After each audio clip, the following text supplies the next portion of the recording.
Hallelujah. ജെരമ്യാ പ്രവചനം 33-ാം അധ്യായം അതിന്റെ 3-ാമത്തെ തിരുവചനം ഇന്ന് പകൽത്തെ ശുശ്രൂഷയുടെ അനുഗ്രഹത്തിനായി വായിക്കുന്നു. എല്ലാ പ്രിയപ്പെട്ടവരും ശ്രദ്ധിക്കുക. ജെരമ്യാ ചാപ്റ്റർ 33 വേഴ്സ് 3. ഈ വചനം അതിശക്തമായി ഈ മണിക്കൂറുകളിൽ ദൈവം നമ്മളോട് സംസാരിക്കുന്ന ദൈവത്തിന്റെ ആലോചനയാണ്. എല്ലാവരും ആ തിരുവചനത്തെ ശ്രദ്ധിക്കുക. ജെരമ്യാ 33:3. എന്നെ വിളിച്ചപേക്ഷിക്കുക, ഞാൻ നിനക്ക് ഉത്തരം അരുളും. നീ അറിയാത്ത മഹത്തായും അഗോചരവുമായുമുള്ള കാര്യങ്ങളെ ഞാൻ നിനക്ക് അറിയിക്കും. ഒരിക്കൽ കൂടെ ഒന്ന് വായിക്കുന്നു. എല്ലാവരും ശ്രദ്ധിക്കുക. എന്നെ വിളിച്ചപേക്ഷിക്കുക, ഞാൻ നിനക്ക് ഉത്തരമരുളും. നീ അറിയാത്ത മഹത്തായും അഗോചരവുമായ കാര്യങ്ങളെ ഞാൻ നിന്നെ അറിയിക്കും. അതിശക്തമായ ദൈവത്തിന്റെ ആലോചനയാണ് തുടർന്ന് മിനിറ്റുകളിൽ നിങ്ങളോട് ദൈവാത്മാവ് കൈമാറാൻ പോകുന്നത്. ഈ 33-ാം അധ്യായത്തിന്റെ പശ്ചാത്തലം എന്ന് പറയുന്നത് യഹൂദ ജനത്തിന്റെ ഏറ്റവും ഇരുട്ടടഞ്ഞ ജീവിത സാഹചര്യങ്ങൾ കൂടെ കടന്നു പോകുന്ന അനുഭവം. അവരുടെ ദേശം പിടിക്കപ്പെട്ട് പ്രവാസത്തിലേക്ക് പോകാൻ തൊട്ടു മുമ്പ് നിൽക്കുന്ന, യെരൂശലേമിന്റെ നാശം സംഭവിച്ച് പ്രവാസത്തിലേക്ക് ഭരിച്ച രാജാക്കന്മാർ ദൈവ വഴി വിട്ട് പലതിലേക്കും പോയി അന്യമായതിനെ ആരാധിച്ച് പോയപ്പോൾ അവർക്ക് നാശം സംഭവിക്കുന്നതിന് തൊട്ട് മുമ്പ് നിൽക്കുമ്പോൾ തടക്കുന്ന സംഭവമാണ് ഈ വചനത്തിൽ കൂടെ നമുക്ക് വായിക്കാൻ സാധിക്കുന്നത്. അപ്പൊ ചുറ്റും ശത്രു വന്നു മൂടി നാശത്തിന്റെ തൊട്ട് മുമ്പ് നിൽക്കുക. ഇവിടെ ജെരമ്യാ പ്രവാചകന്റെ വചന ആലോചന നമുക്കിവിടെ കാണാൻ പറ്റും. ഈ സമയത്ത് പ്രവാചകനായ ജെരമ്യാവിന്റെ അവസ്ഥ എന്താന്ന് നമുക്ക് നോക്കാം. അത്ര നല്ല അവസ്ഥയല്ല. തൊട്ട് ബാക്കിൽ 32-ാം അധ്യായം വായിക്കുമ്പോൾ അറിയാം. ഇതിന്റെ ബാക്ക്ഗ്രൗണ്ട് 33-ന്റെ ബാക്ക്ഗ്രൗണ്ട് മനസ്സിലാക്കണമെങ്കിൽ 32 ശ്രദ്ധിക്കണം. 32-ാം അധ്യായത്തിൽ പറയുന്നു, താൻ തടവറയിൽ ബന്ധിക്കപ്പെട്ട കാവൽപുരത്ത് ബന്ധിക്കപ്പെട്ട് കിടക്കുന്ന ഒരവസ്ഥ നമുക്ക് കാണാൻ സാധിക്കും. അപ്പൊ 32-ാം അധ്യായത്തിൽ താൻ ബന്ധിതനായി അല്ലെങ്കിൽ ജയിലിൽ അടയ്ക്കുന്ന പോലത്തെ അല്ലെങ്കിൽ തടസ്സങ്ങൾ അനുഭവിക്കുന്ന ബന്ധിക്കപ്പെട്ട് കിടക്കുന്ന ഒരവസ്ഥ. അടുത്തത് അവിടെ നിൽക്കുമ്പോൾ ഇനി ശ്രദ്ധിക്കണം. 32-ൽ ദൈവം അവനോട് അരുളി ചെയ്യും. നമ്മൾ ഈ വായിച്ച 33-ന്റെ 1 ആദ്യം ഒന്ന് വായിച്ചേ. 33-ന്റെ 1-ാമത്തെ വചനം. കാവൽപുരമുറ്റത്ത് അവൻ അടയ്ക്കപ്പെട്ടിരിക്കുമ്പോൾ യഹോവയുടെ അരുളപ്പാട് 2-ാം പ്രാവശ്യം അവൻ ഉണ്ടായതെന്തെന്നാൽ. മതി, നിൽക്കണേ. അപ്പം കാവൽപുരമുറ്റത്ത് താൻ അടയ്ക്കപ്പെട്ടിരിക്കുമ്പോൾ ബന്ധിക്കപ്പെട്ട അവസ്ഥ. ഇപ്പൊ എത്രാമത്തെ അരുളപ്പാടാണ് 33-ൽ പറയുന്നത്? തനിക്ക് 2-ാമത്തെ അരുളപ്പാടുണ്ടായി. അതിന്റെ അർത്ഥം അതിന് മുമ്പ് ഒരു അരുളപ്പാടുണ്ടായി. അത് 32-ൽ നമുക്ക് കാണാൻ പറ്റും. ദേശം ഈ ശക്തമേറിയ ഒരു ദൂതാണ് പറയുന്നത്. ഇവരുന്ന ഉപവാസ പ്രാർത്ഥനയിലേക്ക് നമ്മെ ഒരുക്കി ഒരു പുതിയ ബലത്തോടെ ഇന്നിവിടെ ഇതിന്റെ അകത്ത് അയക്കാൻ പോകുക. ഈ മിനുന്ന അവസാന മിനിറ്റിൽ അസാധാരണമായ ഒരു ആത്മപകർച്ച ദൈവാത്മാവ് ഇതിന്റെ അകത്ത് ചെയ്യാൻ ആഗ്രഹിക്കുന്നുണ്ട്. അത് ഗെറ്റ് റെഡി. അതിനായിട്ട് ഒരുക്കത്തോടെ മൈൻഡും ചിന്തകളൊക്കെ ഒരുക്കത്തോടെ ഇരിക്കും. ഞാൻ എപ്പോഴും പറയുന്ന പോലെ വെള്ളം വീഴുമ്പോൾ ഹല്ലേലൂയ സ്പോഞ്ച് വെച്ച് ആ പ്രതലത്തിലെ വെള്ളം മുഴുവൻ ഒപ്പി എടുക്കുന്നത് പോലെ ഇന്നിവിടെ വന്ന് പെയ്ത് ദൈവം പകരുന്ന വചനത്തെയും വിടുതലിനെ ഒപ്പിയെടുക്കാൻ തയ്യാറായാൽ വരുന്ന ദിവസങ്ങൾ നമ്മുടെ ജീവിതത്തിൽ മാറ്റങ്ങളെ കാണുവാൻ കർത്താവ് ഇടയാക്കും. അപ്പൊ 32-ൽ ദൈവം അരുളി ചെയ്തു ഇതുപോലെ. അവിടെ അടയ്ക്കപ്പെട്ടു. 32-ന്റെ 1-2 വചനങ്ങൾ വായിക്കുമ്പോൾ കാവൽപുരമുറ്റത്ത് അടയ്ക്കപ്പെട്ട് കിടക്കുന്ന ഒരു അവസ്ഥ നമുക്ക് കാണാൻ സാധിക്കും. അവിടെ നിന്ന് നാശം സംഭവിക്കുമ്പോൾ ആ സിറ്റുവേഷൻ നോക്കണം. ജെരമ്യാവ് അടയ്ക്കപ്പെട്ട് കിടക്കുന്ന അവസ്ഥ. തൊട്ട ദിവസങ്ങൾ അല്ലെങ്കിൽ മണിക്കൂറുകൾ അല്ലെങ്കിൽ ആഴ്ചകൾക്കുള്ളിൽ അല്ലെങ്കിൽ ചുരുങ്ങിയ ദിവസങ്ങൾക്കുള്ളിൽ ഈ പട്ടണം മുഴുവൻ പിടിക്കപ്പെട്ട് പ്രവാസത്തിലും അടിമത്തിലും പോവുക. ശത്രു നശിപ്പിക്കാൻ പോവുക. നാശത്തിന്റെ വക്കിൽ നിൽക്കുക.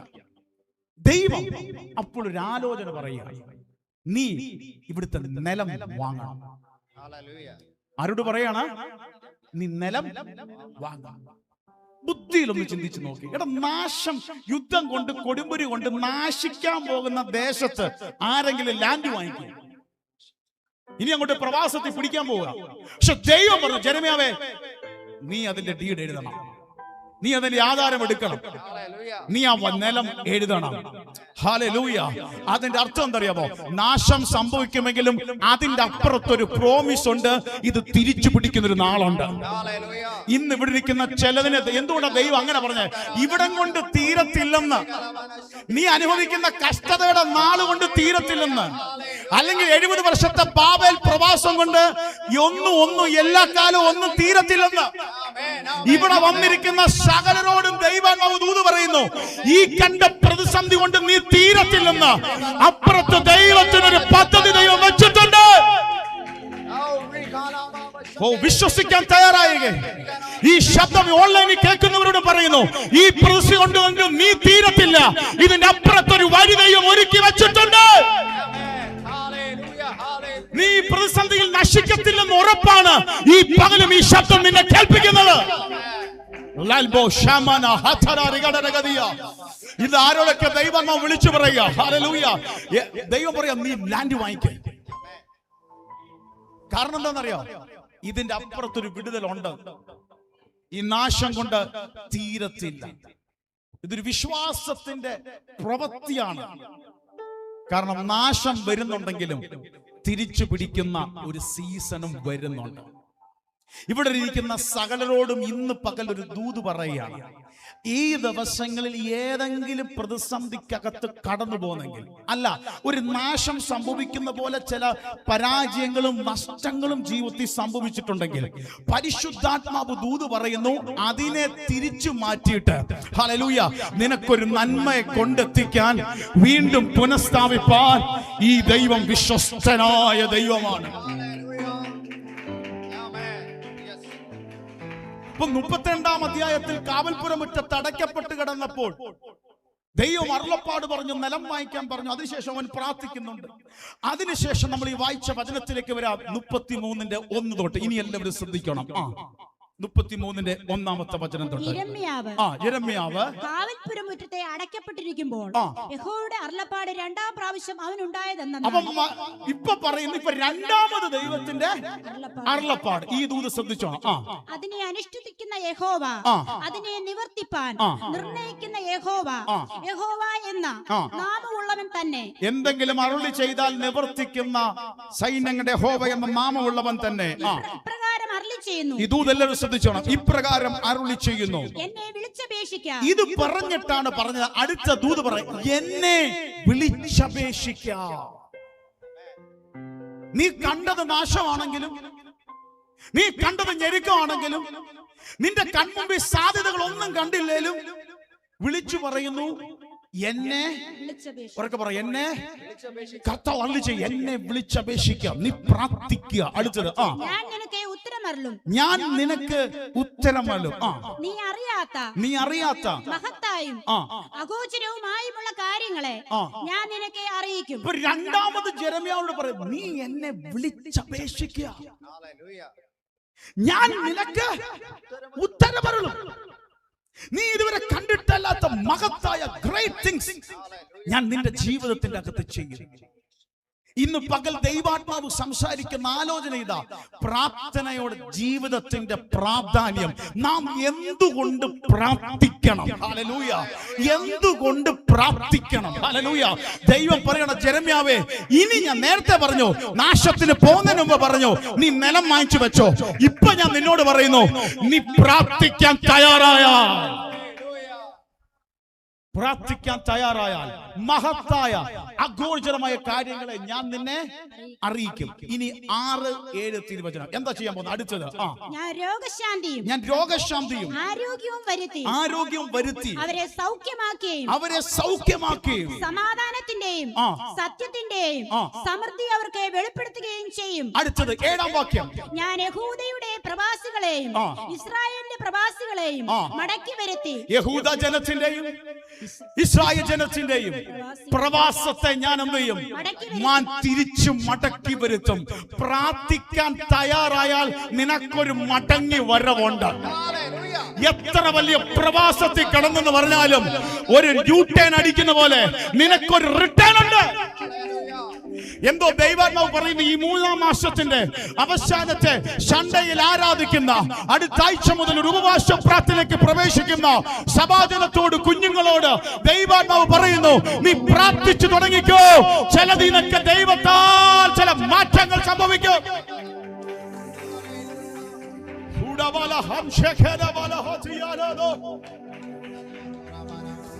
അടുത്തത് മടക്കി വരുത്തി പണ്ടത്തെ പോലെ അവർക്ക് അഭിവൃദ്ധി വരുത്തും. അടിമത്തത്തിൽ പോകുന്നതിന് മുമ്പ്, പ്രവാസത്തിൽ പോകുന്നതിന് മുമ്പ് എന്തായിരുന്നു അവർക്കുള്ളത്, അത് ഞാൻ തിരിച്ചു കൊടുക്കും. എന്നിട്ട് 12-ാമത്തെ തിരുവചനം ഒന്ന് വായിച്ചേ. സൈന്യങ്ങളുടെ യഹോവ ഇപ്രകാരം അരുളി ചെയ്യുന്നു, മനുഷ്യനും മൃഗവും ഇല്ലാതെ ശൂന്യമായിരിക്കുന്ന ഈ സ്ഥലത്ത് അതിന്റെ സകല പട്ടണങ്ങളിലും ആടുകളെ കിടത്തുന്ന ഇടയന്മാർക്ക് ഇനിയും മേച്ചിൽപ്പുറം ഉണ്ടാകും. കാരണം ഇത്രയും നാളും പ്രവാസത്തിൽ കടന്ന് ശത്രുക്കൾ യുദ്ധങ്ങൾ നടത്തി എല്ലാം മരുഭൂമി പോലെ കിടക്കുന്ന അവസ്ഥയാണ്. ആടുകൾക്ക് മേയാൻ ഒരു മേച്ചിൽപ്പുറമില്ല, ഇടയന്മാർക്ക് ആശ്വസിക്കാൻ ഒരു കുന്നുകളില്ല, എല്ലാം മൊട്ടക്കുന്നുകൾ പോലെ മരുഭൂമി പോലെ അവസ്ഥയാണ്. പക്ഷെ പ്രാർത്ഥിക്കാൻ തയ്യാറായാൽ നിന്നോട് ദൂത് പറയുന്നു, നിന്റെ ആടുകൾക്ക് മേച്ചിൽപ്പുറം ഞാൻ ആ ദേശത്ത് ഒരുക്കിയിരിക്കും. ഇന്ന് പകൽ അതിന്റെ അർത്ഥം എന്താ? പ്രാർത്ഥന മരുഭൂമികളെ മാറ്റിപ്പിടിക്കും. പ്രാർത്ഥന മരുഭൂമികളെ പച്ചിപ്പിലേക്ക് കൊണ്ടെത്തിക്കുന്ന സീസൺ ആയിരിക്കും. പരിശുദ്ധാത്മാവ് ആരോടൊക്കെ വിളിച്ചു പറയുന്നു, നീ കണ്ട മരുഭൂമികളെ മാറ്റിയിട്ട് നിന്റെ പട്ടണങ്ങളിൽ ആടുകൾക്ക് കിടക്കാൻ പറ്റക്കവണ്ണം മേച്ചിൽപ്പുറങ്ങളെ ദൈവം കൊണ്ടെത്തിക്കും. Hallelujah, hallelujah. അപ്പൊ ജെരമ്യാവോട് പറയാ, 2ാമത് ആലോചന, എന്നെ വിളിച്ചപേക്ഷിക്കുക. ഉറക്കെ പറ, എന്നെ വിളിച്ചപേക്ഷിക്കുക. നീ പ്രാർത്ഥിച്ചാൽ മഹത്തായ അഗോചരമായ വൻ കാര്യങ്ങളെ ഞാൻ നിന്റെ ജീവിതത്തിന്റെ അകത്ത് ചെയ്യും. പ്രാർത്ഥനയുടെ ആവശ്യത പറ. എല്ലാവരും ശ്രദ്ധിച്ച്, ഇന്ന് ഇത് കഴിയുമ്പോ ശക്തമായി പ്രാർത്ഥിക്കുന്നവരാക്കി നിങ്ങളുടെ ജീവിതത്തെ ദൈവാത്മാവ് മാറ്റാൻ ആഗ്രഹിക്കും. നമ്മൾ വെറുതെ ഒരു നോർമൽ ജീവിതത്തിലേക്കല്ല ദൈവം നമ്മളെ വിളിച്ചത്. ഏതെങ്കിലും ഒരു ആചാര അനുഷ്ഠാനങ്ങളുടെ ജീവിതത്തിൽ വന്നു പോകുന്ന അനുഭവം അല്ല ക്രിസ്തീയ ജീവിതം. വിശുദ്ധ ബൈബിൾ മുഴുവൻ പരിശോധിക്കുമ്പോ ഇനി ഒന്ന് ശ്രദ്ധിച്ചേ, പ്രാർത്ഥന എന്ന് പറയുന്നത് ഒരു മതപരമായ ചടങ്ങല്ല, റിലീജിയസ് ആക്ടിവിറ്റി അല്ല. ഏതെങ്കിലും ആവശ്യത്തിന്റെ മാത്രം നിൽക്കുമ്പോ പ്രാർത്ഥിക്കുന്ന അനുഭവം അല്ല. പകരം ഇനി ശ്രദ്ധിച്ച എല്ലാവരും, ഒരു വിശ്വാസിയുടെ ജീവൻ, ലൈഫ് ലൈൻ, അതാണ് എന്ത് ചെയ്തത്? പ്രാർത്ഥന. എന്നൊക്കെ നമ്മുടെ ഈ ശരീരം നിങ്ങൾ ശ്രദ്ധിച്ചേ, ഇങ്ങനെ മൂക്ക് പിടിച്ചിട്ടെ വായ പൊത്തി എത്ര നേരം നിൽക്കാൻ പറ്റും? എത്ര നേരം നിൽക്കാൻ പറ്റും? ചുരുക്ക സെക്കൻഡുകൾ മാത്രം അല്ലേ, അല്ലെങ്കിൽ മാക്സിമം കുറച്ചു നേരം. ഈ ഫിസിക്കൽ ശരീരത്തിന്, ഈ ബോഡിക്ക് എന്തോ വേണം. നിങ്ങളൊന്ന് ശ്വാസം അത് കൊടുത്തിട്ടെ. ഇടയ്ക്ക് ചെയ്യുന്നത് നല്ലതാ, ബോഡിക്ക് ലങ്സ് ഒക്കെ നല്ല വികസിച്ച് വരും. ബോഡി ഇത് ഈ ശരീരത്തിന് ആവശ്യമാണ്. ഈ ഓക്സിജൻ കിട്ടാതിരുന്നാൽ നമ്മൾ അസ്വസ്ഥപ്പെടും അല്ലേ? നമ്മൾ ശ്രദ്ധിച്ചിട്ടില്ലേ? ഏതെങ്കിലുമൊക്കെ എവിടെങ്കിലൊക്കെ പ്ലാസ്റ്റിക് ഒക്കെ കഴിയുന്നെടുത്താൽ നമ്മൾ നിൽക്കുന്നെങ്കിൽ നമുക്ക് അസ്വസ്ഥപ്പെടും. നമ്മൾ കുറച്ചുകൂടി മുഖനോട് നമുക്ക് ശ്വാസം കിട്ടത്തില്ല, നമ്മളിങ്ങനെ വല്ലാതാവും. കാരണം ഓക്സിജനെ ഇല്ലാതാക്കിയാണ് നമ്മൾ പെടയാൻ തുടങ്ങും. ആ ലെവൽ വരെ എത്തും എന്ന് പറയുന്ന പോലെ ഒരു വിശ്വാസിക്ക് അവന്റെ ജീവിതത്തിൽ ഒരു ഓക്സിജൻ പോലെയാണ് പ്രയർ ലൈഫ്. അല്ലാതെ ആവശ്യത്തിന് മുമ്പിൽ നിൽക്കുന്ന മടച്ചടങ്ങല്ല. അവന്റെ ജീവിതത്തിന്റെ ഓക്സിജൻ പോലെയാണ് പ്രാർത്ഥനാ ജീവിതം. പ്രാർത്ഥിക്കുന്ന അനുഭവം അവന്റെ ജീവിതത്തിൽ ഉണ്ടാകുന്നത്.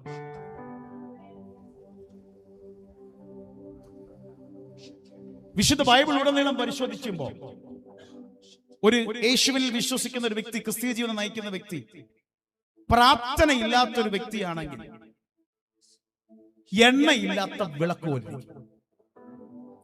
എണ്ണയില്ലാത്ത വിളക്ക് കത്തും, കുറെ കത്തും, പഴയ കിട്ടിയ എണ്ണയുടെ അനുഭവത്തിൽ കത്തും. പക്ഷെ കുറച്ച് കഴിയുമ്പോ തീ കെട്ടുതുടങ്ങും. കാരണം ഇനി കത്താനുള്ള എന്തില്ല? എണ്ണയില്ല. നമ്മൾ പ്രാർത്ഥിക്കാതെ മുന്നോട്ട് ആദ്യം കുറച്ചാളൊക്കെ കുഴപ്പമില്ല പോവും. പക്ഷെ എന്തില്ലാതാ കത്തുന്നേ? എണ്ണ ഇല്ലാതാ കത്തുന്നേ. അതിന് വേറെ അർത്ഥത്തിൽ പറഞ്ഞാൽ ഒരു സോൾജിയർ വെപ്പൺ ഇല്ലാതെ നിൽക്കുന്നാൽ എങ്ങനെ ഇരിക്കാം? അതുകൊണ്ടിരിക്കും. നമ്മുടെ ഇന്ത്യയുടെ അതിർത്തി കാക്കുന്ന നമ്മുടെ ധീരഭടന്മാർ അവിടെ വെറുതെ അങ്ങോട്ടും ഇങ്ങോട്ടും മൊബൈലും നോക്കി ഇങ്ങനെ അങ്ങോട്ടും ഇങ്ങോട്ടും നടന്നാൽ സോൾജിയർ ആണോ? സോൾജിയറാ. ഡ്രസ് ഉണ്ട്, പദവിയുണ്ട്, സ്റ്റാർ ഉണ്ട്, അതിന്റെ സാലറി ഉണ്ട്, സ്റ്റാറ്റസ് ഉണ്ട്. പക്ഷെ വെപ്പൺ ഇല്ലെങ്കിൽ സോൾജിയർ അല്ല. സ്റ്റാറ്റസിലൊക്കെ, പക്ഷെ വെപ്പൺ ഇല്ലാതിരുന്നാൽ ശത്രു അറ്റാക്ക് വരും. എന്തിനാ നിർത്തിയേക്കുന്നേ? ഏത് നിമിഷം അറ്റാക്ക് ഉണ്ടാവും. തിരിച്ചു പ്രതിരോധിക്കാൻ ആ തോക്ക് കയ്യിൽ വേണം എന്ന് പറയുന്ന പോലെയാണ് നമ്മുടെ ജീവിതത്തിൽ യേശുവിനെ അറിഞ്ഞ് നമ്മുടെ ജീവിതത്തിൽ പ്രാർത്ഥനാ ജീവിതം ഉണ്ടായിരിക്കണം. കാണുമ്പോ ഒക്കെ സോൾജറാ, വേഷം കൊണ്ട് ഭൂഷാദി കൊണ്ട് സോൾജറാണ്. പക്ഷെ എന്തില്ല? വെപ്പണില്ല. മറ്റേ നല്ല വിളക്കാണ്, ഇപ്പൊ കത്തുന്നുണ്ട്, പക്ഷെ മുന്നോട്ട് കത്താൻ എന്തില്ല? അല്ലെങ്കിൽ ഒരു വലിയ മരം വേരില്ലാതെ പോയാൽ എങ്ങനെ ഇരിക്കും? വേരില്ലാതിരുന്നാൽ കുറച്ചാളോട് ഇങ്ങനെ നിൽക്കും. ഇച്ചിരി തണുപ്പും ഇച്ചിരി ഇതൊക്കെ ഉള്ള സീസൺ ആണെങ്കിൽ കുറച്ചുകൂടെ നിൽക്കും. വേരില്ലെങ്കിൽ കുറെ നാൾ കഴിയുമ്പോൾ എന്തായിരിക്കും? ഉണങ്ങിപ്പോകുന്ന അവസ്ഥ. ഇതേപോലെ നമ്മുടെ ജീവിതത്തിന്റെ അകത്ത് ദൈവം ആഗ്രഹിക്കുന്നു നാം പ്രാർത്ഥിക്കുന്നവരായി നമ്മുടെ ജീവിതത്തെ മാറ്റണം. ഗൗരവമായിട്ട് എല്ലാവരും ഒന്ന് ശ്രദ്ധിച്ചേ. ഈ മിനിറ്റുകളിൽ ഞാൻ ഹൃദയം തുറന്നാണ് ഈ മെസ്സേജ് കൈമാറുന്നത്. ഇത് അതുപോലെ ഏറ്റെടുത്ത് ഇന്ന് പ്രാർത്ഥിച്ച് മടങ്ങുമ്പോൾ കർത്താവ് ചെയ്യേണ്ടത് ചില ദൈവപ്രവൃത്തി ചെയ്യും. ഒരിക്കൽ കൂടെ പറയുന്നു, പ്രോമിസുകളെ കാണിക്കാൻ ദൈവം ഇടയാക്കും. വിളിച്ചപേക്ഷിച്ചാൽ ദൈവത്താൽ മഹത്തായ അഗോചമായ കാര്യങ്ങളെ എന്റെ ദൈവം നിങ്ങളുടെ ജീവിതത്തിനകത്ത് സംഭവിക്കും. എന്തോ ഞാൻ കുറച്ചും കൂടെ വിശ്വാസത്തോടെ ആ ജെറമ്യാവിനോട് ദൈവം ചിലത് വാങ്ങിക്കാൻ പറഞ്ഞതുപോലെ ഈ പ്രാർത്ഥന സീസൺ അങ്ങോട്ട് കഴിയുന്നതോടുകൂടി ചിലതിന്റെ ഉള്ളിൽ ദൈവം ചില വീണ്ടും നിയോഗങ്ങളെ ദൈവാത്മാവ് തരും. ചിലത് നിന്റെ കൈവശമാക്കുന്ന പോലെ. എപ്പോഴും ഈ ആലോചന പറയാറില്ല. ആത്മനിയോഗത്തോടൊരു തിരതല്ലൽ പോലെ ഞാൻ ആത്മാവിൽ വിളിച്ചു പറയുന്നു, അത് നിങ്ങളുടെ ജീവിതത്തിൽ ചെയ്യാൻ എന്റെ ദൈവം വിശ്വസ്തനാണ്.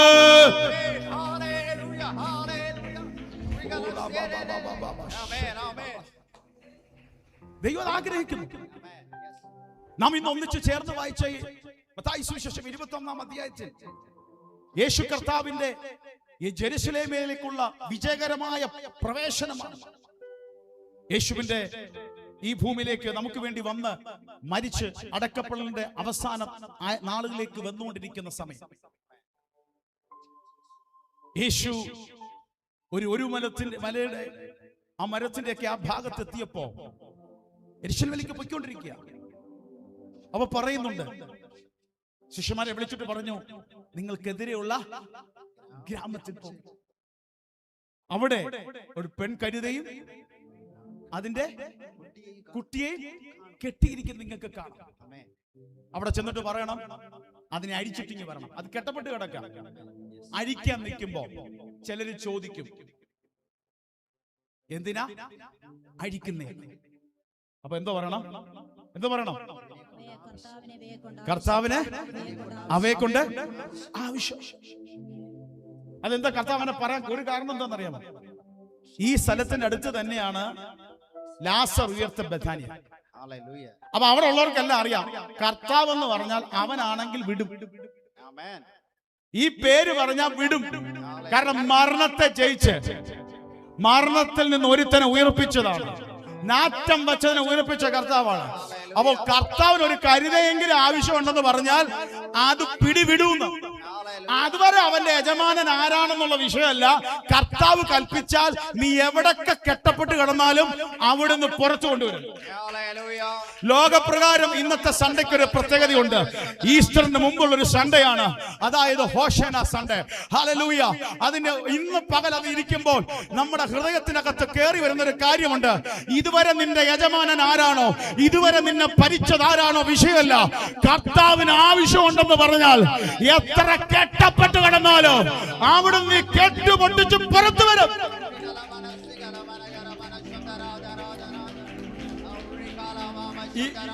ഇന്ന് പകൽ ചില വിഷയത്തെ നോക്കി വിളിച്ചു പറ, എന്റെ തലമുറ കർത്താവിന്റെയാണ്. പിശാച് നിനക്ക് തൊടാൻ ആവശ്യമില്ല. എന്റെ കുടുംബം എന്റെ കർത്താവിന്റെ വകയാണ്. കർത്താവിന് എന്റെ കുടുംബത്തെ കുറിച്ച് പദ്ധതിയുണ്ട്. എടാ പിശാച്, രോഗമേ വിട്ടുമാറ്, ആ പോരാട്ടമേ വിട്ടുമാറ്.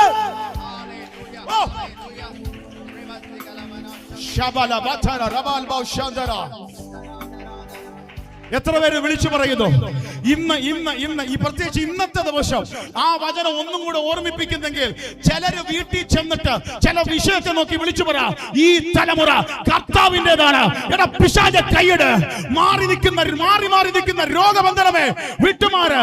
നിന്റെ വീട്ടിലൊരു അസ്വസ്ഥതയും അസമാധാനവും വരുന്നെങ്കിൽ വിളിച്ചു പറ, ഈ വീട് എന്റെ കർത്താവിന്റെ.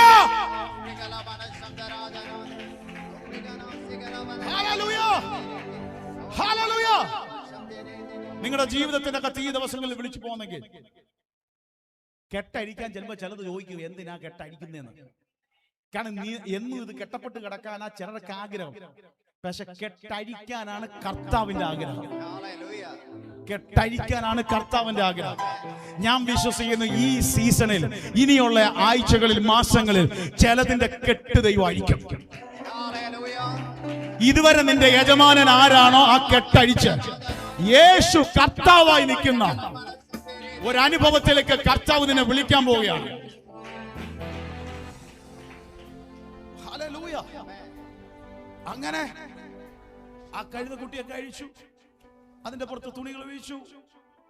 ആ ആൾക്കാര് ഹല്ലേലൂയ പനയുടെ ഇലയൊക്കെ എടുത്തു വീശി ഹോശന്ന പറഞ്ഞു. രാജകീയമായ പ്രവേശനം. യെരൂശലേമിലേക്ക് ചെല്ലുന്നു. അവിടെ പട്ടണം മുഴുവൻ ഇളകി. എന്നിട്ട് യേശു എങ്ങോട്ടാ പോയത്? ഞാൻ അതിലേക്ക് മെസ്സേജ് വരുന്നത്. യേശു എങ്ങോട്ടാ പോയെന്നറിയാമോ? ദേവാലയത്തിലേക്ക് കയറി. യേശു ദേവാലയത്തിൽ കയറിയപ്പോ കണ്ട കാഴ്ച എന്താണെന്നറിയാമോ? ആ വചനം വായിക്കുമ്പോൾ അതിന്റെ 12ാമത്തെ വചനം ഇങ്ങനെ പറയുന്നു, യേശു ദേവാലയത്തിൽ ചെന്ന് ദേവാലയത്തിൽ വിൽക്കുന്നവരെയും കൊള്ളുന്നവരെയും എല്ലാം പുറത്താക്കി. അവിടെ ചെല്ലുമ്പോൾ ആലയത്തിൽ നടക്കേണ്ടതല്ല നടക്കുന്നത്. അവിടെ മണി എക്സ്ചേഞ്ച് നടക്കുന്നു, പ്രാക്കട വിൽപ്പന നടക്കുന്നു, ബിസിനസ് വേറെയാണ്. എന്നിട്ട് പുറത്താക്കി പൊൻപാണിപ്പുകാരുടെ മേശകളെയും പ്രാകളെ വിൽക്കുന്ന പീഠങ്ങളെ മറിച്ചു കളഞ്ഞ്, ഇതെല്ലാം മറിച്ചു കളഞ്ഞു. അവരോട് ആലയം എന്തിനാണോ വന്നത് അത് നടക്കുന്നില്ല. ബാക്കി എല്ലാ പരിപാടിയും ഉണ്ട്.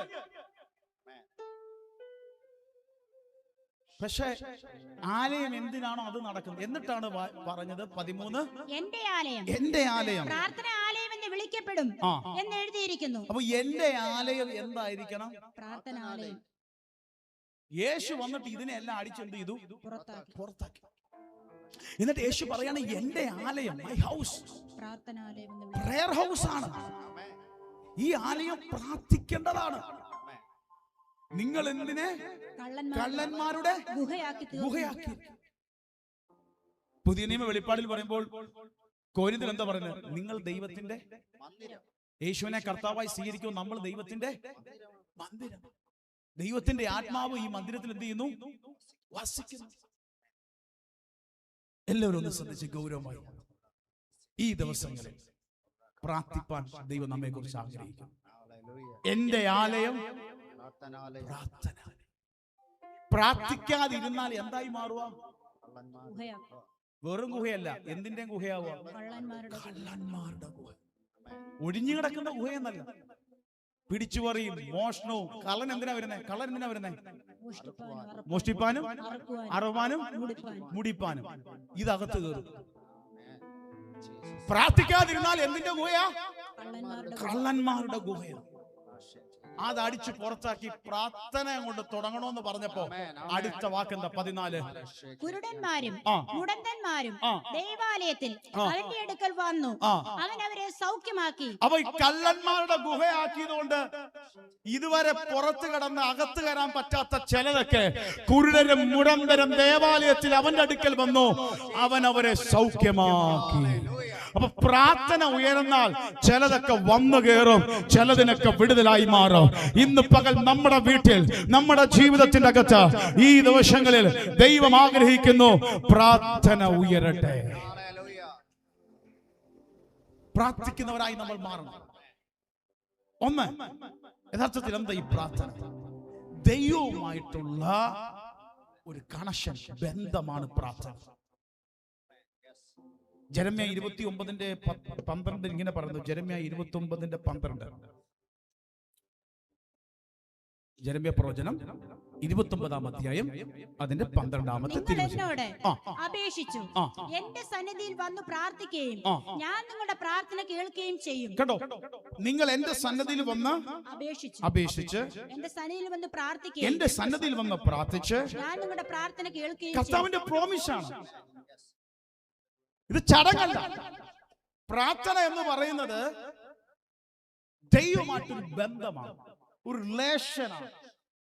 അല്ലെങ്കിൽ പിതാവായ ദൈവത്തോട്, അപ്പനോട് സംസാരിക്കുന്നതാണ് പ്രാർത്ഥന. സ്വർഗീയമായിട്ടുള്ളൊരു ഫെലോഷിപ്പ്, കൂട്ടായ്മയാണ് പ്രാർത്ഥന. പ്രാർത്ഥന നമ്മെ ദൈവ സാന്നിധ്യത്തിലേക്ക് കൊണ്ടെത്തിക്കും. ഞാൻ ഒരിക്കലും പറയുന്നു, പ്രാർത്ഥന ഒരു ഫെലോഷിപ്പാണ്, കൂട്ടായ്മ. അപ്പനും മകനും എന്ന ബന്ധം പോലെ, മക്കളും എന്ന ബന്ധം പോലെ, സ്വർഗത്തിലെ അപ്പനുമായിട്ടുള്ള ബന്ധമാണ് പ്രാർത്ഥന. ആ പ്രാർത്ഥന നമ്മെ ദൈവ സാന്നിധ്യത്തിലേക്ക് നയിക്കും. പക്ഷെ എങ്ങനെ പ്രാർത്ഥിക്കണം? ബൈബിൾ ഉടനീളം പരിശോധിക്കും. വിശ്വാസത്തോടെ പ്രാർത്ഥിക്കണം. ഒന്നുകൂടെ പറ, വിശ്വാസത്തോടെ പ്രാർത്ഥിക്കണം. ആ പ്രാർത്ഥിക്കുമ്പോൾ മടുപ്പ് വരാൻ സാധ്യതയുണ്ട്. അതുകൊണ്ട് മടുക്കാതെ, മടുത്തു പോകാതെ വിശ്വാസത്തോടെ പ്രാർത്ഥിക്കണം. പക്ഷെ പരീക്ഷനെയും ചുങ്കക്കാരന്റെയും ഉപമ പറഞ്ഞിട്ട് കർത്താവ് ഒരു കഥ പറഞ്ഞിട്ട് ഇങ്ങനെ പറയുന്നുണ്ട്: സ്വയം നീതീകരിച്ച് പ്രാർത്ഥിക്കരുത്, തന്നെത്താൻ എന്ത് ചെയ്യണം? താഴ്ത്തി പ്രാർത്ഥിക്കണം. കുറവിനെ ദൈവസന്നിധിയിൽ ഏറ്റു പറഞ്ഞ്, ഞാൻ ഏതാണ്ടാന്ന് വെച്ചുള്ള പ്രാർത്ഥനയല്ല, അപ്പാ ഞാൻ ഒന്നുമില്ല, ഞാൻ നിന്റെ സന്നിധിയിലേക്ക് അടുത്ത് വരുന്നു എന്ന് പറഞ്ഞ് ഒരു പിതാവിന്റെ അടുത്ത് തലമുറ വരുന്ന പോലെ കടന്നു വന്ന് പ്രാർത്ഥിക്കുക. അടുത്തത്, നമ്മുടെ ഇഷ്ടത്തിന് അസൂയയുടെ ആത്മാവോടെ, മറ്റവർക്ക് അതുണ്ടായി അതുകൊണ്ട് എനിക്കങ്ങ് ഉണ്ടാവണം എന്നുള്ള അസൂയയുടെ ആത്മാവിൽ ദൈവഹിതത്തിന് പുറത്തായി നമ്മൾ ഒരിക്കലും എന്ത് ചെയ്യരുത്? പ്രാർത്ഥിക്കണം. സ്വന്തം ഇഷ്ടത്തിന് കയറി പ്രാർത്ഥിക്കും. ദൈവസന്നിധിയിൽ ഏൽപ്പിച്ചു കൊടുത്ത് വിശ്വാസത്തോടെ മടുത്തു പോകാതെ പ്രാർത്ഥിച്ചാൽ ദൈവത്തിന്റെ പ്രവൃത്തി നമ്മുടെ ജീവിതത്തിനകത്ത് വെളിപ്പെടും. പ്രാർത്ഥിക്കാൻ നമ്മൾ പോയാലേ, ശ്രദ്ധിച്ചേ, ഈ ബന്ധം ഇല്ലാതെ, കർത്താവുമായിട്ടുള്ള ബന്ധം ഇല്ലാതെ വിശ്വാസം ക്ഷീണിക്കും, നമ്മുടെ ഹൃദയം തണുക്കും. നിങ്ങൾ ശ്രദ്ധിച്ചു, ഒരു 2-3-4 ദിവസം പ്രാർത്ഥിക്കാതെ അങ്ങ് പോകാമോ? ഒന്ന് വല്ലാതെ തണുത്തു പോകുന്ന അനുഭവം വരും. നമുക്കും ഒന്നും തോന്നത്തില്ല. പക്ഷെ പ്രാർത്ഥിച്ചു തുടങ്ങാമോ? എന്തോ ഒരു ബന്ധം, അപ്പനും മക്കളും ബന്ധം പോലെ ഒരു ബന്ധം വരും. ഹൃദയത്തെ ദൈവാത്മാവ് തൊടും. 2, ഒന്ന് പ്രാർത്ഥന ദൈവമായിട്ടുള്ള ബന്ധം. നമ്പർ 2, പ്രാർത്ഥന ഒരാത്മീയ ആയുധമാണ്, ജയത്തെ കൊണ്ടുവരുന്നതാണ്. ഈ ഭാഗം എല്ലാവരും ശ്രദ്ധിക്കണം. പ്രാർത്ഥന എന്താണ്? ഒരു സ്പിരിച്വൽ വെപ്പണാണ്, ആത്മീയമായ ഒരു ആയുധമാണ്. അത് നമ്മുടെ ജീവിതത്തിനകത്ത് എന്തുകൊണ്ടുവരും? ജയത്തെ കൊണ്ടുവരും.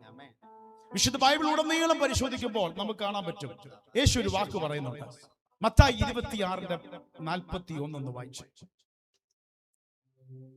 26:41. അതിനുശേഷം ലൂക്കോസ് 21:33. പരീക്ഷയിൽ അകപ്പെടാതിരിപ്പാൻ, മത്തായി 26:41. പരീക്ഷയിൽ അകപ്പെടാതിരിപ്പാൻ ഉണർന്നിരുന്ന് പ്രാർത്ഥിപ്പീൻ. ആത്മാവ് ഒരുക്കമുള്ളത്, ജഡമോ ബലഹീനമോ. യേശു പറയാണ്, പരീക്ഷയിൽ അകപ്പെടാതിരിപ്പാൻ നിങ്ങൾ ഉണർന്നിരുന്ന് പ്രാർത്ഥിപ്പീൻ. ഇതേപോലെ ലൂക്കോസിന്റെ സുവിശേഷം 21-ാം അധ്യായം അതിന്റെ 33 മുതൽ 36 വരെയുള്ള തിരുവചനങ്ങൾ വായിക്കുന്നു. എല്ലാ പ്രിയപ്പെട്ടവരും ആ വചനത്തെ ശ്രദ്ധിക്കുക. ആകാശവും ഭൂമിയും ഒഴിഞ്ഞു പോകും, എന്റെ വചനങ്ങളോ ഒഴിഞ്ഞു പോകുകയില്ല. നിങ്ങളുടെ ഹൃദയം അതിഭക്ഷണത്താലും മദ്യപാനത്താലും ഉപജീവന ചിന്തകളാലും ഭാരപ്പെട്ടിട്ട് ആ ദിവസം നിങ്ങൾക്ക് പെട്ടെന്ന് കെണി പോലെ വരാതിരിപ്പാൻ സൂക്ഷിച്ചുകൊള്ളുവീൻ. അപ്പൊ ആകാശം അറിയാലും ഭൂമി പറഞ്ഞാലും എന്റെ വചനങ്ങൾക്ക് മാറ്റം ഉണ്ടാവില്ല.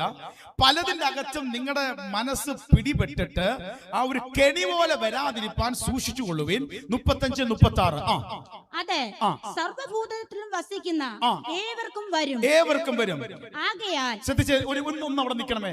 ഈ ഒരു കാലത്തെ നിങ്ങളൊന്ന് വിവേചിച്ചാൽ നിങ്ങൾക്കൊരു കാര്യം മനസ്സിലാകും. ഒരു സാധാരണ ലെവലിലുള്ള അനുഭവമല്ല, പലതിൻ്റെ അടുത്തും എന്തുണ്ടാകുകയാണ്, എന്തു പറ, അസ്വസ്ഥതകൾ ഉണ്ടാകുന്ന, ലോകത്ത് മാറി മറിയുന്ന അനുഭവങ്ങൾ ഉണ്ടാകുന്ന ഒരു സീസണിലാണ് ഈ കാലഘട്ടം കടന്നു പോകുന്നത്. നമ്മൾ ലോകത്തിലേക്ക് നോക്കുമ്പോൾ, പത്രമാധ്യമം നോക്കുമ്പോൾ, ലോകത്തിൽ നടക്കുന്ന സംഭവങ്ങൾ നോക്കുമ്പോൾ അവിടെ ഇവിടെയൊക്കെ ഓരോ അനിശ്ചിതത്വങ്ങൾ സംഭവിക്കണം. ഇന്ന് നമുക്ക് ആർക്കും ഉറപ്പില്ല, ഇന്ന് കണ്ടതുപോലെ നാളെ കാണുമെന്നും, ഇന്ന് ലോകം സ്മൂത്തായി പോയതുപോലെ നാളെയും ലോകം സ്മൂത്തായി പോകുമെന്ന് നമുക്കാർക്കും വേണ്ട വിധത്തിലുള്ള ഉറപ്പ് ആർക്കുമില്ല. എവിടെ എല്ലാ മേഖലയിലും കയറ്റവും ഇറക്കവും അനിശ്ചിതത്വങ്ങളും, നേരത്തെ പോലെ ചിന്തിച്ച പോലെ നാളെ എല്ലാം നടക്കും എന്നൊന്നും ആർക്കും പറയാൻ പറ്റത്തില്ല. കാരണം അങ്ങനെ ഒരു കാലഘട്ടത്തിൽ, അങ്ങനെ ഒരു ലോകത്തിലാണ് നമ്മൾ കാണുന്നത്. യേശു കർത്താവ് തന്റെ മടങ്ങി വരവിനെ കുറിച്ച് പറയുമ്പോഴും പറഞ്ഞ സംഭവങ്ങളാണ് ഇതെല്ലാം പറയുന്നത്. ഇത് പറഞ്ഞിട്ട് വരികയാണ്, അത് സർവ്വഭൂമിയിലും വസിക്കുന്ന ഏവർക്കും വരും, ഒരാൾക്കെന്നല്ല. ദൈവത്തെ വിശ്വസിക്കുന്നവനും ദൈവത്തെ വിശ്വസിക്കാത്തവനും സകലതും അനുഭവിക്കുന്ന ലോകമാകമാനം ഈ അനിശ്ചിതങ്ങളും ആട്ടങ്ങളും ഒക്കെ ലോകത്തിൽ ഉണ്ടാകും. പക്ഷെ നമ്മളോട് പറഞ്ഞ ഒരു ദൂതാണ് 36-ാമത്തെ തിരുവചനം. ആകയാൽ ഈ സംഭവിക്കാനുള്ള എല്ലാറ്റിൽ നിന്നും ഒഴിഞ്ഞു പോകാനും മനുഷ്യപുത്രന്റെ മുമ്പിൽ നിൽപ്പാനും നിങ്ങൾ പ്രാപ്തരാകേണ്ടതിന് സദാകാലവും ഉണർന്ന് പ്രാർത്ഥിച്ചുകൊണ്ടിരിക്കും. നമ്മളോടുള്ള ദൈവത്തിന്റെ ആലോചന ഇതാണ്. ഇതെല്ലാം സംഭവിക്കുമ്പോഴും നമ്മൾ എല്ലാവരും എന്ത് ചെയ്യണം? ഉണർന്ന് പ്രാർത്ഥിക്കുന്ന അനുഭവം നമ്മുടെ ജീവിതത്തിന്റെ അകത്തുണ്ടാകണം. അതിന്റെ അർത്ഥം എന്താ? പ്രാർത്ഥിച്ചാൽ ചിലത് ഒഴിഞ്ഞു പോകുന്നു. പ്രാർത്ഥിച്ചാൽ ചിലത് ഒഴിഞ്ഞു പോകും. വന്നു ചേരേണ്ട ദൈവപ്രവൃത്തികൾ വന്നു ചേരും, ഒഴിഞ്ഞു പോകേണ്ടത് ഒഴിഞ്ഞു പോരും. കെണികളെ പൊട്ടിച്ചു മാറ്റി നിന്നെ മുന്നോട്ട് നയിപ്പാൻ പ്രാർത്ഥനയ്ക്ക് ശക്തിയുണ്ട്. അതുകൊണ്ട് ഈ ദിവസങ്ങളിൽ ചിലരോട് പറയുന്നു, പ്രാർത്ഥന ഒരു വെപ്പണാണ്, പ്രാർത്ഥന ഒരു ആയുധമാണ്. ഹല്ലേലൂയ. ആ പ്രാർത്ഥന ജയത്തെ കൊണ്ടുവരും. ഒരു വാക്ക്, 2 വചനം പറഞ്ഞ് നമ്മൾ പ്രേയറിലേക്ക് കയറാൻ പോവുകയാണ്. പ്രാർത്ഥന ജയത്തെ കൊണ്ടുവരുന്നത്. 1 ശമൂവേലിന്റെ പുസ്തകം 7-ാം അധ്യായം അതിന്റെ 7 മുതലുള്ള തിരുവചനങ്ങൾ നമ്മളൊന്ന് ശ്രദ്ധിച്ചേ. ഹല്ലേലൂയ. 1 ശമൂവേലിന്റെ പുസ്തകം 7-ാം അധ്യായം അതിന്റെ 7 മുതലുള്ള തിരുവചനങ്ങൾ. ഇസ്രായേൽ മക്കൾ മിസ്പയിൽ ഒന്നിച്ചുകൂടി എന്ന് ഫെലിസ്ത്യർ കേട്ടപ്പോൾ ഫെലിസ്ത്യ പ്രഭുക്കന്മാർ ഇസ്രായേലിന്റെ നേരെ പുറപ്പെട്ടു വന്നു. ഇസ്രായേൽ മക്കൾ അത് കേട്ടിട്ട് ഫെലിസ്ത്യരെ ഭയപ്പെട്ടു. അപ്പൊ ദൈവജനത്തിനെതിരെ ഫെലിസ്ത്യർ വന്നു കേട്ടപ്പോൾ അവർ ഭയപ്പെട്ടു. പക്ഷെ ഭയപ്പെട്ടപ്പോൾ അവർ ചെയ്തത് എന്താണ്? 8-ാമത്തെ തിരുവചനം.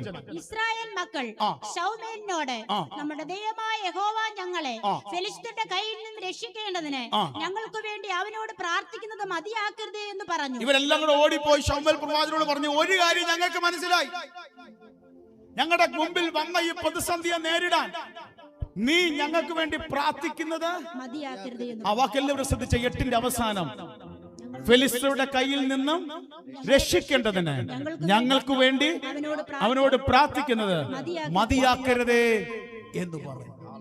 ഇവർക്കൊരു കാര്യം മനസ്സിലായി, ഇവിടെ പ്രാർത്ഥന തീർന്നാൽ ഞങ്ങൾ തീർന്നു. അടുത്തിരിക്കുന്ന ആളുണ്ടെങ്കിൽ തൊട്ടിട്ട് പറ, പ്രാർത്ഥന തീർന്ന നമ്മളും തീർന്നെന്ന് പറഞ്ഞു. പ്രാർത്ഥന തീർന്ന നമ്മൾ തീർന്നു. അപ്പൊ തീരുന്നില്ല പാസ്റ്റർ, ഞാൻ കുഴപ്പമില്ലാതെ പൊയ്ക്കൊണ്ടിരിക്കാന്ന് തോന്നുന്നെങ്കിൽ നേരത്തെ പറഞ്ഞില്ല, വിളക്കാണ്, എണ്ണയില്ല, കുറച്ചു നാളും കൂടെ കത്തും, കുറെ കഴിയുമ്പോ ആണങ്ങ. പ്രാർത്ഥന ഇല്ലാതെ പോകുമ്പോൾ നിരാശ കയറും, പിറുപിറുപ്പ് കയറും, എല്ലാം ഒരു അസ്വസ്ഥത തോന്നും, എല്ലാം ഒരു എന്താണ് ഈ പ്രാക്ടീസ് പോലെ തോന്നും, ആചാരമായി തോന്നും, അനുഷ്ഠാനമായി തോന്നും. കുറെ കഴിയുമ്പോൾ സൺഡേ വരുന്നത് ഒരു ആചാരാനുഷ്ഠാനം പോലെ തോന്നും, പ്രാർത്ഥന ആചാരാനുഷ്ഠാനം തോന്നും, ക്രിസ്തീയം വരുന്നു പോകുന്നു എന്ന് പറയും. ഒന്നിനോടില്ല, ബലമില്ല, ശക്തിയില്ല, ദൈവമായിട്ടുള്ള ബന്ധമില്ല. ഈ ദൈവമായിട്ടുള്ള ബന്ധമില്ലെങ്കിൽ വേറെ പ്രശ്നമില്ല, നമ്മുടെ ഉള്ളിന്റെ അകത്തും എന്തില്ലാന്നറിയാമോ? യഥാർത്ഥ സ്നേഹം ഒഴുകത്തില്ല. നമുക്ക് കാണുന്നതിനെല്ലാം ദേഷ്യം, കാണുന്നതിനെല്ലാം നമ്മൾ പൊട്ടുന്നു, എന്തിനോടും ദേഷ്യപ്പെടുന്നു. ഇതൊക്കെ അങ്ങോട്ട് അടുപ്പിച്ചടുപ്പിച്ച് വരുമ്പോ മനസ്സിലായിക്കോണം, സ്വർഗത്തിലെ അപ്പനുമായിട്ടുള്ള പ്രാർത്ഥനാ ബന്ധം കുറഞ്ഞു തുടങ്ങി. അതത് ഡെഡിലോട്ട് പോയിക്കൊണ്ടിരിക്കുക. ഇവര് പറയും, ഞങ്ങൾക്ക് വേണ്ടി പ്രാർത്ഥിക്കുന്നത് നിർച്ചത എന്ന് പറഞ്ഞു. അങ്ങനെ ശമൂവേൽ എന്ത് ചെയ്യുന്നറിയാമോ? ശക്തമായി പ്രാർത്ഥിക്കാൻ തുടങ്ങിയോ. 10-ാമത്തെ വചനം വായിച്ചു. 10. ശമൂവേൽ ഹോമയാഗം കഴിച്ചുകൊണ്ടിരിക്കുമ്പോൾ ഫെലിസ്ത്യർ ഇസ്രായേലിനോട് പടക്കെ അടുത്തു. എന്നാൽ യഹോവ അന്ന് ഫെലിസ്ത്യരുടെ മേൽ വലിയ ഇടിമുഴക്കി അവരെ പരിഭ്രമിപ്പിച്ചു. അവർ ഇസ്രായേലിനോട് തോറ്റു. 13-ാമത്തെ തിരുവചനം. ഇങ്ങനെ ഫെലിസ്ത്യർ ഒതുങ്ങി. പിന്നെ ഇസ്രായേൽ ദേശത്തേക്ക് വന്നതുമില്ല. ശൗലിന്റെ കാലത്തൊക്കെയും യഹോവയുടെ കൈ ഫെലിസ്ത്യർക്ക് വിരോധമായിരുന്നു. അങ്ങനെ 13-ാമത്തെ വചനം ഒന്നുകൂടെ ശ്രദ്ധിക്കുന്നു. അങ്ങനെ ഫെലിസ്ത്യർ ഒതുങ്ങി. എങ്ങനെ ഒതുങ്ങി? ശൗമേലിന്റെ പ്രാർത്ഥന ഉയർന്നപ്പോൾ ഒതുങ്ങി. അപ്പൊ പ്രാർത്ഥിക്കുന്നവൻ പ്രാർത്ഥിച്ചു തുടങ്ങിയാൽ ചിലത് ഒതുങ്ങേണ്ടത് ഒതുങ്ങും. എന്നിട്ട് 13-ന്റെ അവസാനം പറയുന്നു, ശൗമേലിന്റെ പിന്നെ ഇസ്രായേൽ ദേശത്തേക്ക് വന്നതുമില്ല. ശൗമേലിന്റെ കാലത്തൊക്കെ യഹോവയുടെ കൈ ഫെലിസ്ത്യർക്ക് വിരോധമായിരുന്നു. ഫെലിസ്ത്യന്റെ നേരെ യഹോവയുടെ കൈ വിരോധമായിരുന്നു. ശത്രു ഒതുങ്ങി. ഇന്ന് പകൽ പരിശുദ്ധാത്മാവിനോട്, ഇവിടെ വന്നിരിക്കുന്ന സകലനോട്, ഈ ശബ്ദം കേൾക്കുന്ന ചിലതിനോട് ദൈവാത്മാവ് ആലോചന പറയുന്നു. നിന്റെ ജീവിതത്തിൽ ഒതുങ്ങാതെ കിടക്കുന്ന ചില പോരാട്ടങ്ങളെ ഈ ദിവസങ്ങളിൽ പ്രാർത്ഥിച്ചു തുടങ്ങിക്കോ. എന്റെ ദൈവത്താൽ ചിലത് ഒതുങ്ങും. വിശ്വസിക്കുന്നവർ കരങ്ങളെ തട്ടെ അല്പ മിനിറ്റുകളൊന്ന് ആരാധിച്ചേ.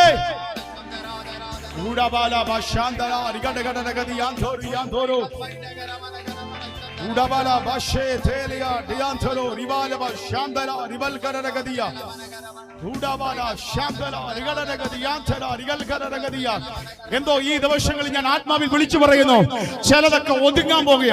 നിനക്കും നിന്റെ കൂടാരത്തിനുമെതിരെ എതിര് പോരടിക്കുന്ന പോരുകളെ എന്റെ ദൈവത്താൽ ഒതുങ്ങും. യേശുക്രിസ്തുവിന്റെ നാമത്തിൽ ജയം. വിശ്വസിക്കുന്നവർ കരങ്ങളെ തട്ടി ആത്മനിറവ്. Jesus, Jesus.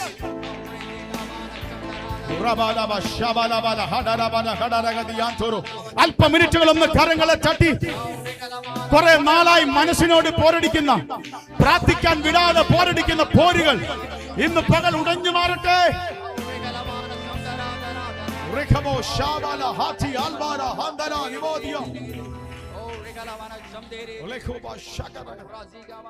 പ്രാർത്ഥന ദൈവമായിട്ടുള്ള ബന്ധം, പ്രാർത്ഥന ആത്മീയ ആയുധമാണ്. അവിടെ നിന്നും മണിക്കൂർ പ്രസംഗിക്കാനുള്ളതാണ്. പക്ഷേ വരും ദിവസത്തേക്ക്, ആഴ്ചത്തേക്കുള്ള ആ ദൂതൊന്ന് കൈമാറി നമ്മൾ ഒന്നിച്ചൊന്ന് ആരാധിച്ച് പ്രാർത്ഥിക്കാൻ പോവുക. പ്രാർത്ഥനയുടെ ഗുണം നിയോഗമുള്ളപ്പോൾ അടുത്ത ആഴ്ചയിലേക്ക് നമുക്കത് വീണ്ടും എടുത്തു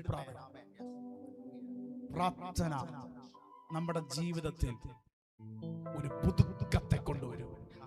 പഴക്കങ്ങൾ മാറ്റി, നഷ്ടങ്ങളെ മാറ്റി, ഇന്നേ വരെ കണ്ടിട്ടില്ലാത്ത ചിലതിനെ നമ്മുടെ ജീവിതത്തിൽ കർത്താവ് കൊണ്ടെത്തിക്കും. പ്രാർത്ഥന നമ്മെ ശക്തിപ്പെടുത്തും. യേശു ഗസ്തമനെ പ്രാർത്ഥിച്ചപ്പോൾ വല്ലാതെ വേദനിച്ചു. അപ്പോൾ ദൈവദൂതന്മാർ ഇറങ്ങി എന്ത് ചെയ്തു? ശക്തിപ്പെടുത്തും. പ്രാർത്ഥന ഡോറുകൾ തുറക്കും. അടയപ്പെട്ട ഡോറുകൾ തുറക്കും. ഒരിക്കലും തുറക്കത്തില്ലെന്ന് പറയുന്നതിനെ ദൈവം തുറക്കും, വഴി കാണിക്കും. ജീവിതയാത്രയിൽ മരുഭൂമിയിൽ കയ്പ് കണ്ടപ്പോൾ, മാറയിലെത്തിയപ്പോൾ വെള്ളം കയ്പ, കുടിക്കാൻ പറ്റത്തില്ല. പക്ഷെ അവര് പ്രാർത്ഥിച്ചപ്പോ ദൈവം ഒരു വഴി കാണിച്ചു കൊടുത്തു. ആ വൃക്ഷത്തിന്റെ കൊമ്പ് വെട്ടിയിട്ടപ്പോ ആ പച്ചവെള്ളം അല്ലെങ്കിൽ ആ മാറയായ കയ്പിന്റെ വെള്ളത്തെ മധുരമാക്കി ദൈവം മാറ്റി. അപ്പൊ പ്രാർത്ഥിച്ചാൽ നിനക്കൊരു വഴി ദൈവം കാണിച്ചു തരും. പ്രാർത്ഥിക്കുന്നവരോട് ദൈവം ദൂത് പറയുന്നു, എത്ര കയ്പ് കണ്ടായാലും ആ മാറയെ മധുരമാക്കുന്ന വഴി എന്റെ ദൈവം വെളിപ്പെടുത്തുന്നു. ഈ മാസത്തിന്റെ അവസാനത്തെ ആഴ്ച നിന്നുകൊണ്ട് ദൈവാത്മാവ് ചിലരോട് വിളിച്ചു പറയുന്നു, നിന്റെ മാറയെ മധുരമാക്കുന്ന ഒരു വഴി ദൈവം കാണിക്കും.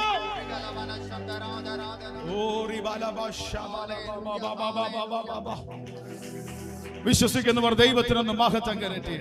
കരമുയർത്തി ഒരു ഹല്ലേലൂയ പറഞ്ഞു. തുടർന്ന് മിനിറ്റുകളിൽ ദൈവം ഒരു ആത്മപകർച്ച ഇതിനകത്ത് അയക്കാൻ പോയി. മെസ്സേജ് ജെരമ്യ പറഞ്ഞു, എന്നെ വിളിച്ചപേക്ഷിക്കുക, ഞാൻ നിനക്ക് മഹത്തായ അഗോചരമായ കാര്യങ്ങളെ ഞാൻ നിന്നെ അറിയിക്കും. ചുരുക്കി പറയാം, ഇന്നത്തെ മെസ്സേജ് നാം പ്രാർത്ഥിക്കുന്നവരാണ്. ഉറക്കെ പ്രാർത്ഥിക്കുന്നവരാണ്. പ്രാർത്ഥിച്ച ദൈവം ചിലത് കാണിക്കും. ശത്രു ഒതുങ്ങും. ദൈവം ഡോറുകൾ തുറക്കും. നിന്റെ കയ്പിനെ മാറ്റാനുള്ള വഴി ദൈവം കാണിച്ചു തരും. ഇന്ന് ആരോടൊക്കെ പറഞ്ഞു, ഏതോ ചിലര് കയ്പ് അനുഭവിക്കുന്നുണ്ട്. നിന്റെ കൺമുമ്പിൽ കയ്പ് കണ്ട ചില വിഷയമുണ്ട്. അതിനെ മധുരമാക്കുന്ന വഴി ആ വൃക്ഷത്തിന്റെ കൊമ്പ് കാണിച്ചു കൊടുത്ത പോലെ നിനക്കായി, നിന്റെ ഭാവിക്കായി, നിന്റെ കൂടാരത്തിനായി എന്റെ ദൈവം വഴി കാണിച്ചു തരും. വഴി കാണിച്ചു തരും. ഒരു ദൂത് ശ്രദ്ധിച്ചേ. യോവേൽ പ്രവചനം 2-ാം അധ്യായം അതിന്റെ 12-ാമത്തെ വചനം 12 വായിച്ച് 16 ഒന്ന് വായിച്ച്. യോവേൽ 2:12-16 വചനം. ഹല്ലേലൂയ. Thank you Jesus. എന്നാൽ ഇപ്പോഴെങ്കിലും നിങ്ങൾ പൂർണ്ണ ഹൃദയത്തോടും ഉപവാസത്തോടും കരച്ചിലോടും വിലാപത്തോടും കൂടെ എങ്കിലേക്ക് തിരിവീൻ. പറയാണ്, ഒന്നുകൂടെ വായിച്ച വചനം. എങ്കിലും, എന്നാൽ ഇപ്പോഴെങ്കിലും നിങ്ങൾ പൂർണ്ണ ഹൃദയത്തോടെ ഉപവാസത്തോടും കരച്ചിലോടും വിലാപത്തോടും കൂടെ എങ്കിലേക്ക് തിരിവീനെന്ന് ഒന്ന് സമർപ്പിച്ച് എന്നിലേക്ക് തിരിവീൻ. 16-ാമത്തെ വചനം വായിച്ചേ. 16-ാമത്തെ വചനം. ജനത്തെ കൂട്ടിവരുത്തുവീൻ, ഉപവാസം നിയമിപ്പീൻ, സഭയെ വിശുദ്ധീകരിപ്പീൻ. 16 ജനത്തെ കൂട്ടിവരുത്തുവീൻ, ഉപവാസം നിയമിപ്പീൻ, സഭായോഗം വിളിപ്പീൻ, ജനത്തെ കൂട്ടിവരുത്തുവീൻ, സഭയെ വിശുദ്ധീകരിപ്പീൻ, മൂപ്പന്മാരെ വിളിച്ചു വരുത്തുവീൻ, പൈതങ്ങളെയും മുല കുടിക്കുന്നവരെയും ഒരുമിച്ച് കൂട്ടുവീൻ. മണവാളൻ മണവളയിൽ നിന്നും മണവാട്ടി ഉള്ളറയിൽ വിട്ട് പുറത്തു വരട്ടെ. അതായത് ഒരു അർജന്റ് പ്രയർ കോൾ ആണ്.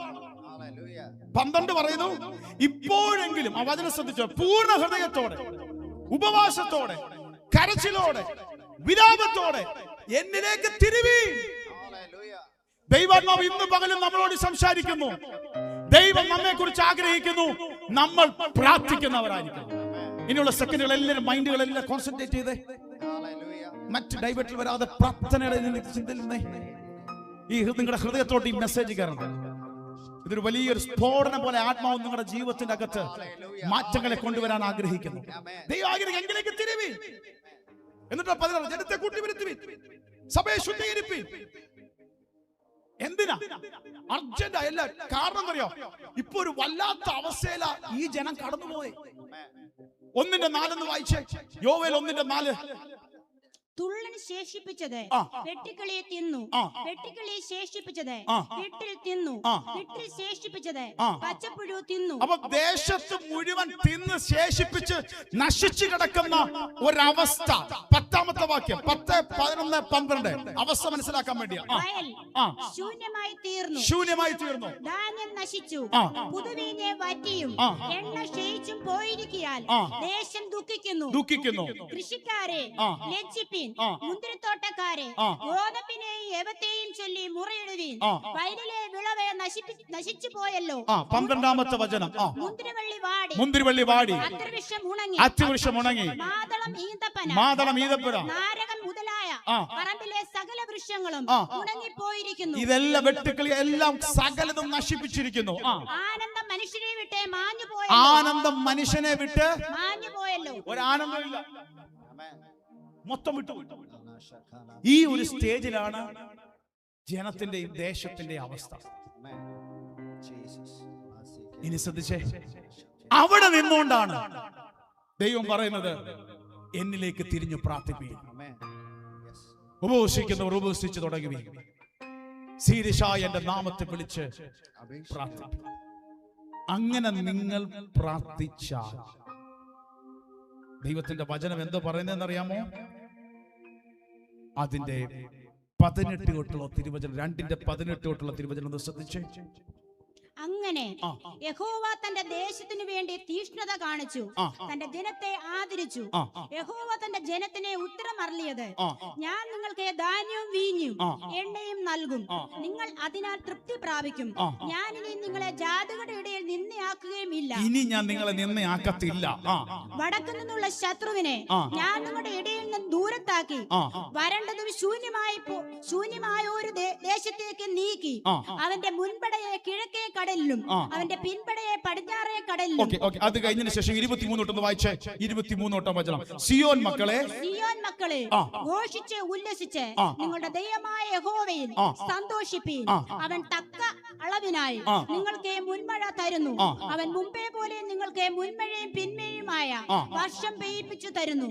അങ്ങനെ കളപ്പുരകൾ ധാന്യം കൊണ്ട് നിറയും, ചക്കുകൾ വീഞ്ഞും എണ്ണയും കൊണ്ട് കവിയും.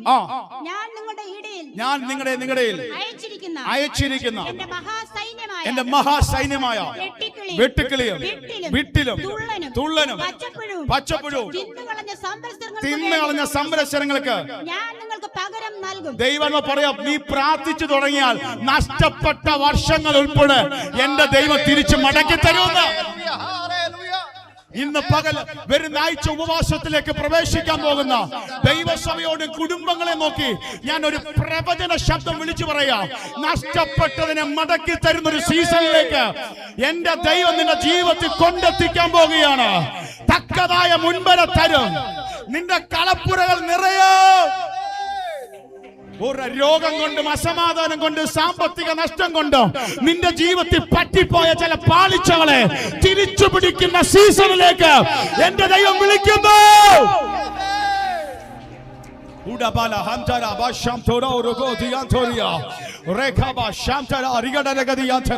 എന്നിട്ട് 26 പറയുന്നു, നിങ്ങൾ വേണ്ടുവോളം തൃപ്തരായി നിങ്ങളോട് അത്ഭുതമായി പ്രവർത്തിച്ചിരിക്കുന്ന നിങ്ങളുടെ ദൈവമായ യഹോവയുടെ നാമത്തെ സ്തുതിക്കും.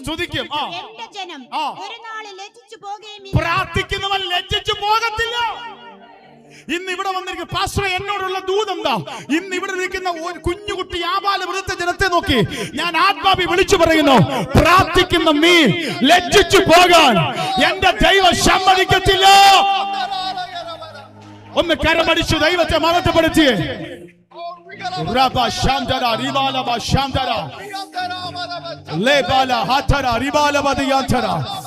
പ്രാർത്ഥിക്കുന്ന നീ ലജ്ജിച്ചു പോകത്തില്ല.